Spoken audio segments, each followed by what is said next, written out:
Hello. One of these days you'll see this finished. Actually, it'll be on the last programme. Here we are. Now, we're going to deal with the Christmas pud because, of course, it's one of the focal points.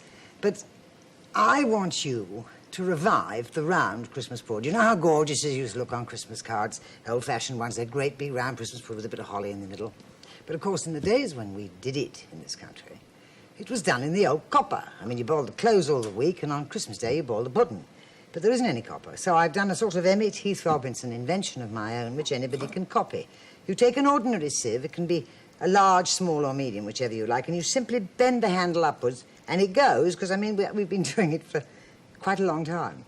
And then you stand it on something in a tall enough saucepan to take that height of handle. I'm using my sterilizer, but it's not necessary, as long as it just clears the lid, you see? Now, I've used a base of a sliding base cake tin, sliding base out. I fit that in there, and then I call for help, and here comes Sarah, and I fit turkey with aluminium foil inside the basin, so I can reach, and then wax papers inside that. And I said wax papers, and I've got to contradict myself, which I hate doing. They're ordinary oil bits of greaseproof, and I'm stupid. There. Now, this mixture, of course, like everything else, is in the booklet. You'll hear all about that at the end of the programme, but it's that gorgeous one that I found in the vaults of Escoffier's some years ago, and you've all gone so mad about it that I can never be allowed to produce any other recipe for Christmas pud anymore. It's all right, I scrubbed my hands before I started, but you can't cook without using your hands. Now, you see, you get enough in there to make the ball shape. And I think we're about there, don't you, Sarah? Just one more dollop, like that. This Christmas pudding mixture, thank you, my love, when you make it, is very loose with the ale and the various other things that you add in the way of liquid and the eggs, of course. But you are asked in the recipe, of course, to leave it overnight. And it has a very, very high preponderance of breadcrumbs, and therefore is a much more easily digestible Christmas pudding.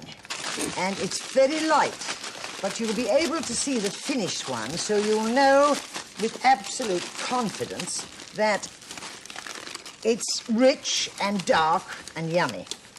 Now, the bottom half, of course, is going to be perfect. The top half isn't, but as you switch that over at half-time and steam for the second half-time, the other way round, you see, simply take it out. I can do it for you if you like. You see, take it, there's the perfect half, and then you make that one perfect by banging it in the other way. You can do it from the start or you can do it later, whichever you like. Now, Sarah will take that and we shall steam it later. But she's coming over here with me for the one that is ready as it would be on Christmas Day. That is to say, it's had 10 hours steaming. It's all right, Sarah, I can manage. 10 hours steaming, standing on another cake ring here. Then it's been left for several days to make my point, and then steam for 4 hours as you will steam it on the day. Now you start to unwrap. So, we lose all that little lot, and here comes the pudding. There are the butter papers that I put on the other one. I see there's one there that's come off some butter, so we don't want you to see any labels. That would be a shame and a disgrace. I pull the dish towards me, fold this well down here. Oh, it's hot. And it's over. And none of that business of prodding it out of a pudding basin. And look at the colour of it. And look at the richness. Ooh. And if there's a little bit of cheat in the kitchen and you've got clean hands, you're not absolutely satisfied with the shape, we'll do a bit of that. Now, the holly. This is in an old spud, because I found out that if you shove a piece, you see it somewhere, you're out for a drive or something, and you don't have a garden, and you see a lovely piece in somebody's, your side of the hedge, or by the side of the road, take it home, shove it in a spud, and it will last for up to 3 weeks, and you know it's probably going to be another wildly expensive item this Christmas. Now, may I repeat, in case I haven't made my point strongly enough, everything that I've spoken of, every single thing, is written down for you in the booklet. The times of the steaming, every single ingredient, how you make it in an ordinary pudding basin, and how you do it this way. I want to introduce you to my brandy butter. This is an ordinary little glass coupe that I've got to use for grapefruit or something like that. This is brandy butter coloured pale green. The recipe's in the booklet. Studded with little tiny economical scraps of angelica, glassy cherries, little bits of nut, and it's got a cellophane bow there. Now, when you make it, you can get this right out of the way, again, 3 weeks before Christmas. Because you then take another piece, which I couldn't put on or you wouldn't have seen the brandy butter at all, tent it over and pull it in by the bow, and then put it in your fridge.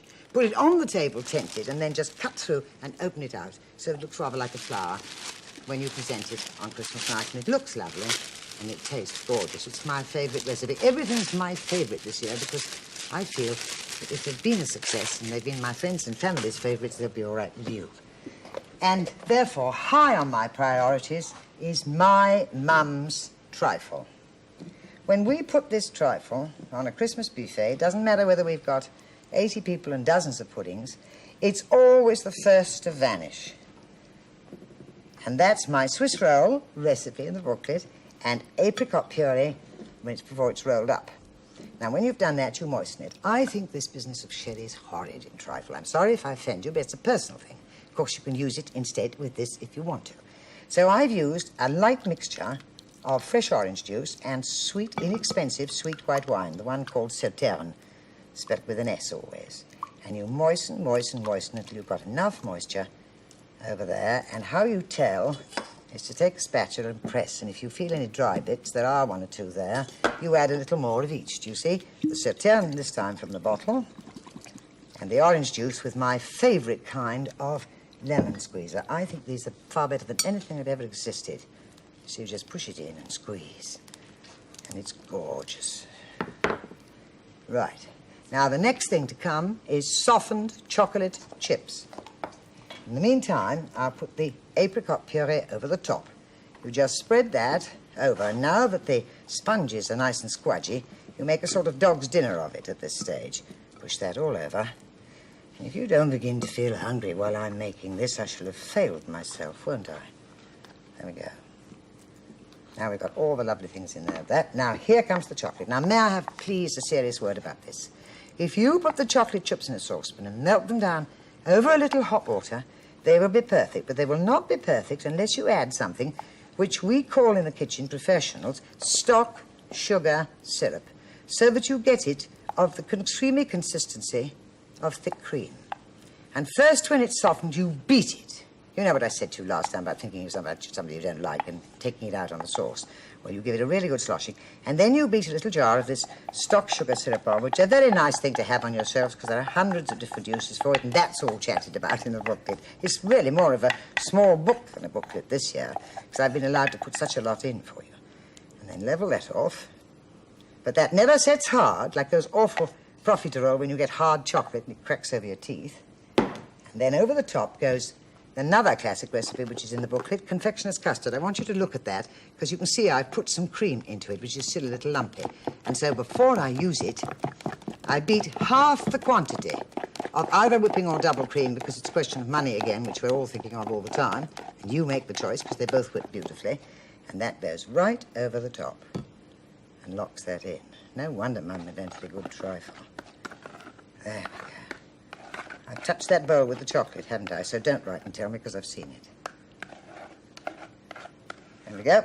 Now we level that off very evenly and neatly. Doesn't matter if a few streaks of chocolate come through, one little bit. You'll see what's going to happen next.